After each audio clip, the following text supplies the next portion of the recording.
here we go. Aeron fight.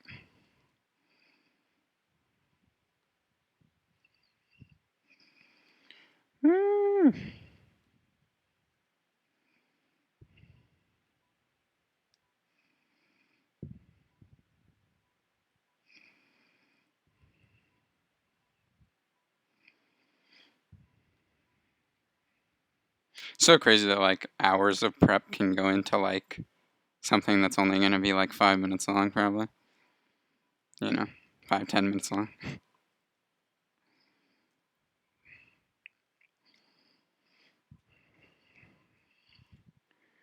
Lead Fretris, right? Lead Fretris. Okay. We're good.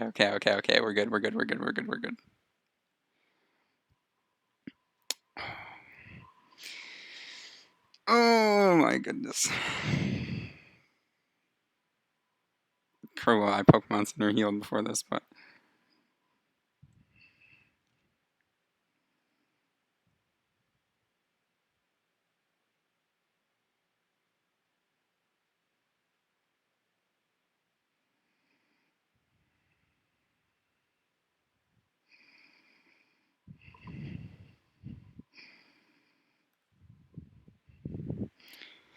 Oh... Worth noting, if you want to be that guy, this Dustox and Generation 4 AI are very abusable things. So if you have Substitute, which you can get at the Old Chateau, and Swords Dance, which you get on the route literally right before this, you can teach a Pokemon Substitute and Swords Dance. As long as you are faster than this Dustox on turn 1, you click Sub, he Toxics. Obviously, you can't Toxic a Sub. Well, Generation 4 AI doesn't know that you're behind a Sub. It just reads that your Pokemon isn't poisoned. So the AI thinks, as long as this Pokemon is not poisoned, click Toxic. It will literally keep spamming Toxic into your Sub, failing over and over again, until you just do what you please. You can set up Swords Dances, you can do whatever you want. Dragon Dances, whatever, right? The whole lot. And then, from that point, you just knock out the Dustox, you're behind a Sub, and you kill his whole team with your boosted Madlad, right? I think I had something like that for my Pokemon, but I kind of decided that was kind of lame to do that, because it's kind of just an abuse of the AI. So I came up with this cool strategy, which was actually use Stealth Rocks in a single-player game. He's going to protect, but that's not going to matter. He cannot click Toxic on me, because I am Steel type, and his only attacking move is Bug Buzz. His recovery move is Moonlight. So pretty much, as long as this doesn't do a lot of damage, which it doesn't, I should be able to kill this Dustox and be healthy as heck. So that's good. He's going to not get his speed lowered. Lol. It has Leftovers and Moonlight for recovery. And you're just going to sit through these lovely leftover animations. Now, I have no reason to protect, or not to protect here, because I just get more Leftovers recovery. And I can kind of scout what he does. Yeah, I was kind of figuring he's probably going to alternate Protect and Bug Buzz, so that way he can get, like, recovery back. Oh, dude, and that's sick. My Protect failed because he protected, so I could technically, if I wanted to, protect again here and get even more Leftovers back. Get back to absolutely full HP. And I see no reason not to do so, because he's going to go for Bug Buzz this turn. Get red. This is actually quite favorable for me, because he's not getting any less of a range of a 3-shot, and I'm just restoring my health back to full. He's probably gonna protect this turn. Nope, going for Bug Buzz.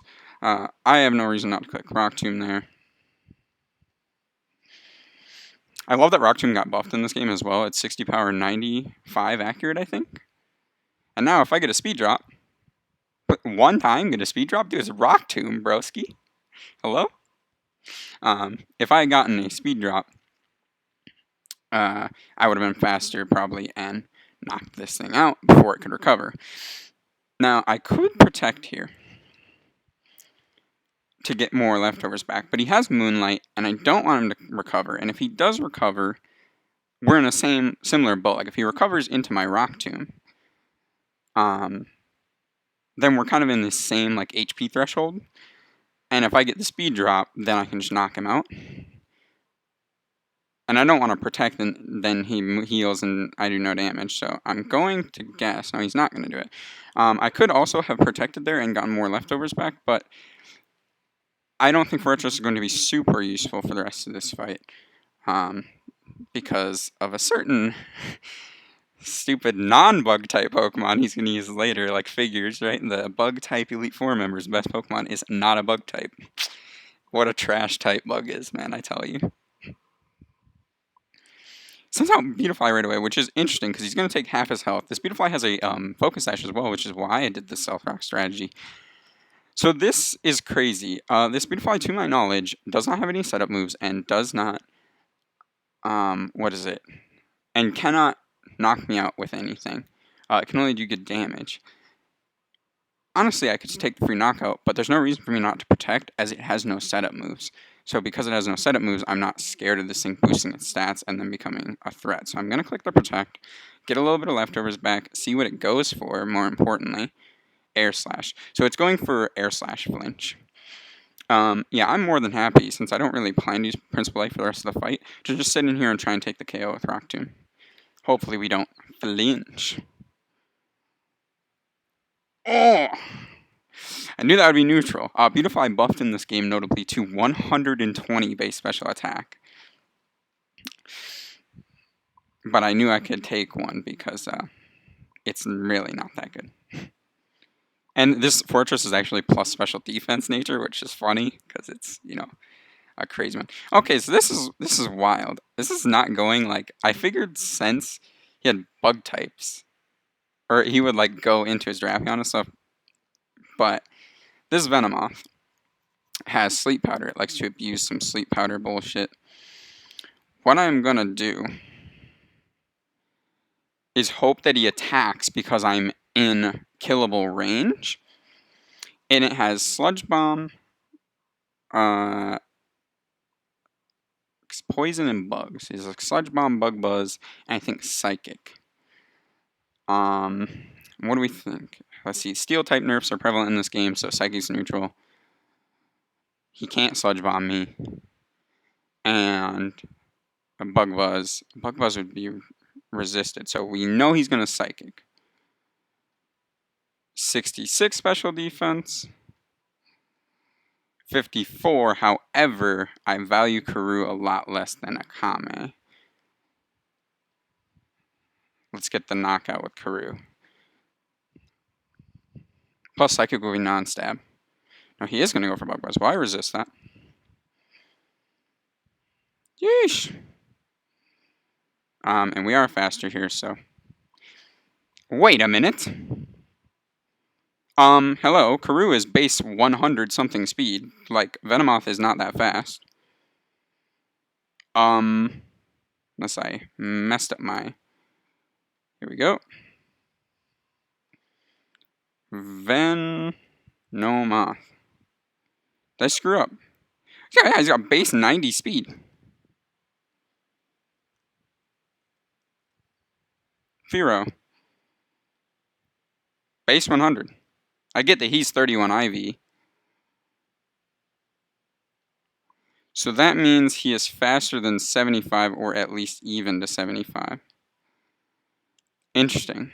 Okay. That's unfortunate, but at the same time, I'm okay with that because I kind of brought Karoo and the Graveler to die in this fight. Like, I expected them to die. Which is why I made the first switch in the first place. Rock Slide can miss, and it's scary. And if we bring up Venomoth's stats again, I'm pretty sure it's incredibly frail. Yeah, 70, 60. So Aerial Ace should easily take the KO. No excuse for it not to. We don't get one shot, I don't think. But yes, Rock Slide would 100% take the KO. Yep, there we go. Good shit.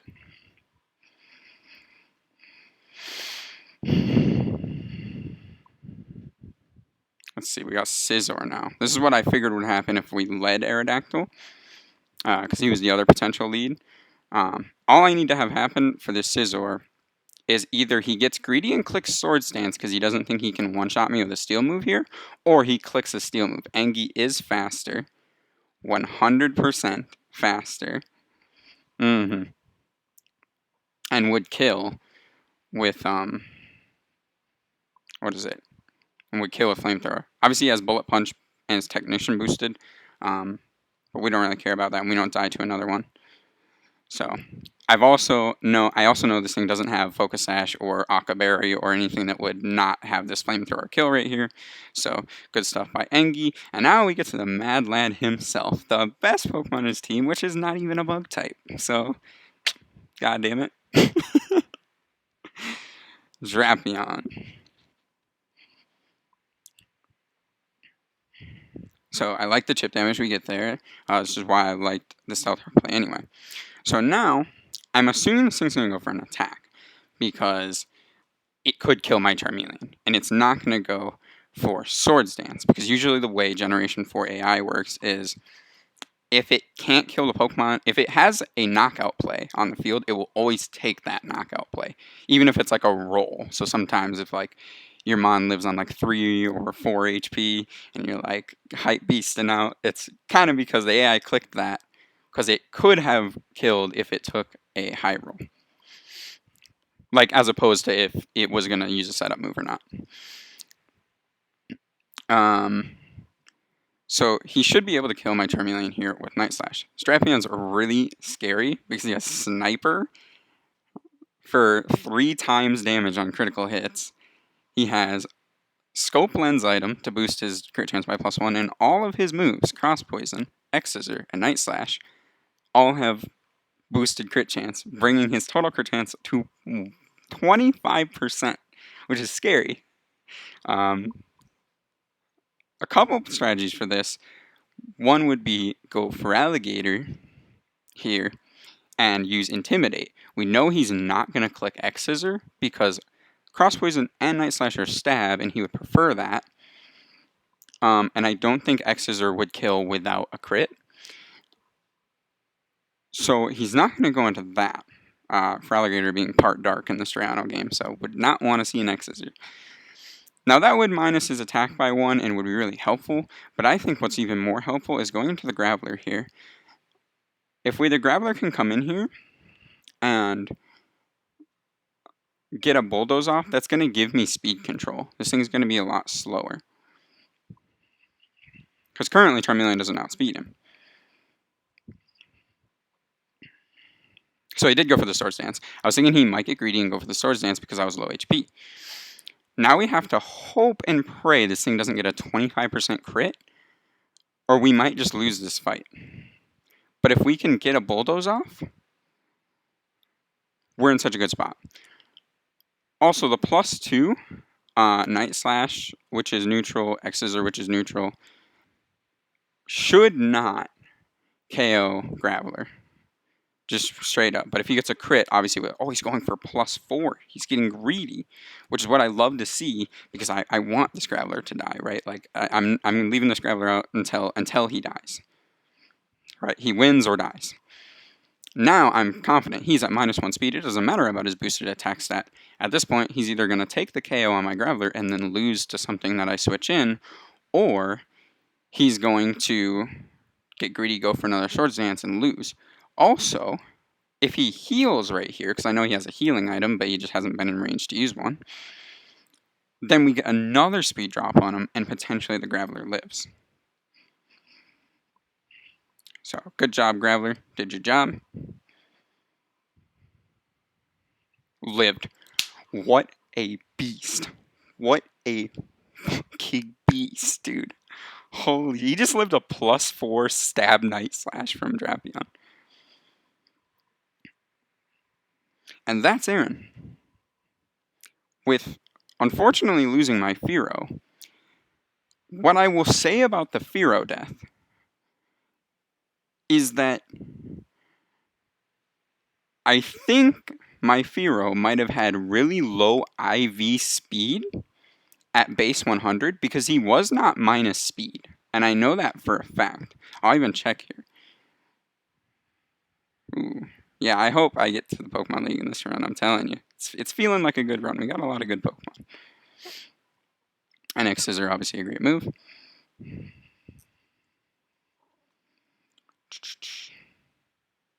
Oh, mouse on the screen.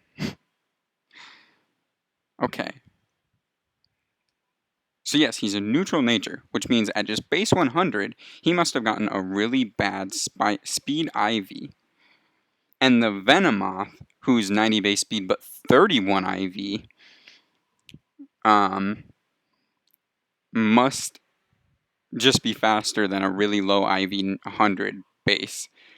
But I don't think IVs make up that. Like, I don't think they make up an entire 10 base stats. So it might have also been just a speed boosted nature. I think we can actually check that, though. Trainer Pokemon. Because it does list it in the doc. Venomoth, Knive nature. Is Knive speed? I feel like it is, because those are the only two natures that make sense. Speed or special attack on Venomoth, since it has super frail defenses. So, yeah, so it was a plus speed nature Venomoth, which does make a pretty big difference, to be honest. Especially with 31 IVs. Okay, so unfortunate for Firo. And we could have gotten out of the fight with no deaths, because Aerodactyl would have taken the hit just the same because he had better special defense, also would have resisted it, and then just killed. So unfortunate for Firo.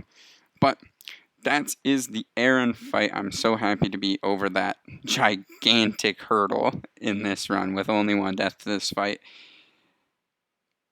Let's go. Hopefully this run makes it all the way, because I got some characters on this squad, I tell you.